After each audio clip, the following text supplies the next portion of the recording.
Budget b'saħħtu li qed jolqod mod dirett lill-Għawdxin.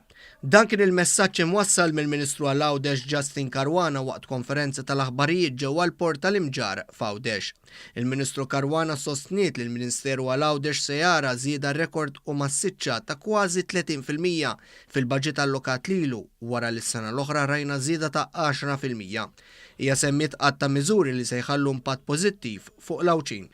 Semmiet kif kull pazjent li jieħu trattament jew ikollu bżonn jagħmel intervent fl-isptar f'Malta jew dak f'Għawdex u bekk ikollu jaqsam iż-żewġ gżejjer mhux biss se jieħu r-rifużjoni tal-biljett tal-vapur tal-pazjent u l-adult li jakkumpanjah, iżda se jgawdi minn qotja addizzjonali.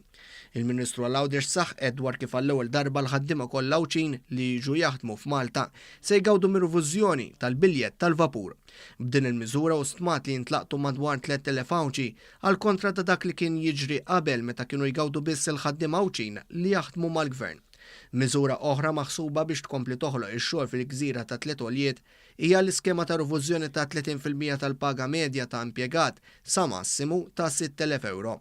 Din hija miżura li baqgħet hemm il-baġit imressa s-sena l-oħra.